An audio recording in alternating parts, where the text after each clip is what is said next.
Assalamualaikum warahmatullahi wabarakatuh. Perkenalkan, nama saya Vira Alfia Khalifah. Saya dari SDN 8 Westerdam. Saya akan membawakan cerita yang berjudul Pangeran Mat dan Wiralaga. Beberapa kisah masih tersimpan rapi, tidak diceritakan kembali, bukan karena tidak layak, tetapi menunggu saat terbaik. Kisah tersebut agar tidak simpang siur, sengaja disimpan sebagai rahasia terdalam, hingga saat yang tepat dibisikkan kepada hati yang terpilih. Beberapa kisah lainnya dapat didengar dengan mudah karena telah dikemas dan selalu dijaga oleh hati pendahulunya. Lalu turun-temurun diceritakan pada satu garis keturunan terpilih. Tahun 1610, ketika ufuk barat masih berwarna kemerahan dan semburat-semburat magenta mewarnai langit. Seperti tinggal menunggu semuanya meredup berganti gelap. Terlihat sebuah kapal kayu raksasa yang gagah baru saja merapat di Banten. Panjangnya mencapai 60 meter. Kayu-kayunya rapi tersusun di bagian perut kapal yang menembul dan selalu tertutup air laut. Kalau kau tidak siap berhadapan dengan mereka, sebaiknya kau palingkan kepalamu. Begitulah kalimat yang seringkali terdengar ketika itu, mengisi semua catatan di kulit-kulit kayu yang ditulis dengan getah tanaman. Terselip sebagai petuah-petuah tetua yang turun-menurun dari tahun ke tahun. Ada sebuah negeri yang hangat dengan lada yang melimpah ruah di seberang Banten.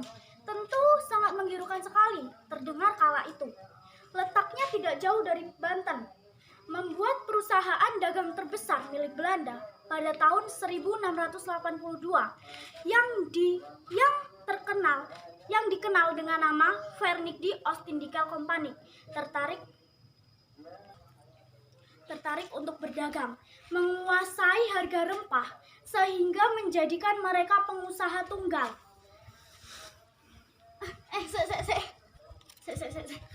Menguasai harga rempah sehingga menjadikan mereka pengusaha tunggal dalam berdagang rempah di dunia mereka. Dikemas dengan baik dengan strategis halus melalui perusahaan negeri tersebut. Lebih dari satu adat mereka berhasil menimbun emas dalam perusahaan mereka, mendapatkannya dari sebuah negeri yang kaya tanaman dengan bulir-bulir berwarna keemasan pula layaknya yang mereka kumpulkan. Berbekal dengan sedikit tipu daya, mereka berhasil menunggai pasirah di negeri yang tanahnya banyak tumbuh dengan subur. Tanah-tanah berukuran luhur, rimbun, teduh dan nyaman, membuat perusahaan dagang tersebut berniat untuk menguasai pula daerah tersebut. Pangeran dijugal cemas bukan kepalang saat itu. Ia sebenarnya ingin mengusir Verenigde Oostindische Compagnie dari tanah kelahirannya sejak awal mereka berdagang, tetapi ia yakin akan membuat rakyatnya sengsara. Yes, hatinya seperti tergores mendapati pemandangan di hadapannya yang mungkin nantinya akan menjadi awal dari sebuah cerita baru. Hati semua yang hadir pada hari itu mungkin tidak ada yang lebih tenang dari hati pemilik tersebut.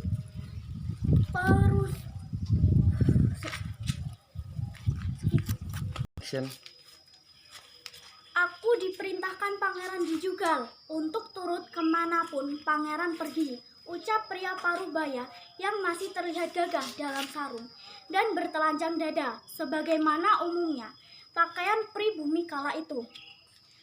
Pangeran Muhammad Ali hanya terdiam, matanya seperti basah.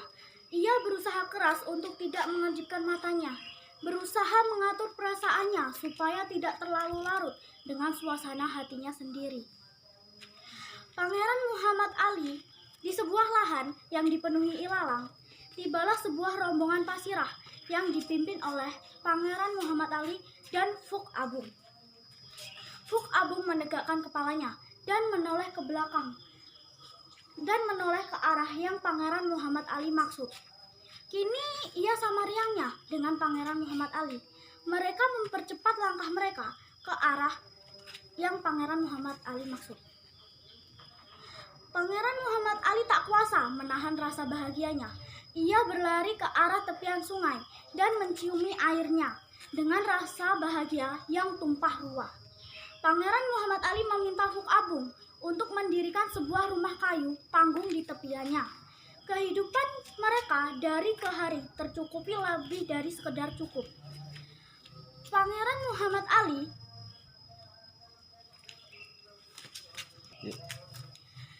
daerah sepanjang aliran Sungai Kabung terus berkembang menjadi lebih baik dari tahun ke tahun.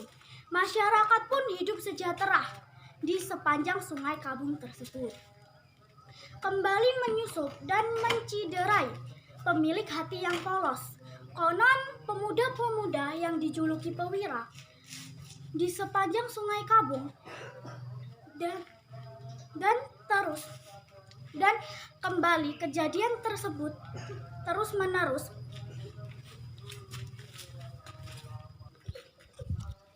kejadian dan berulang-ulang di sepanjang Sungai Kabung tersebutlah dengan sebutan Wiralaga.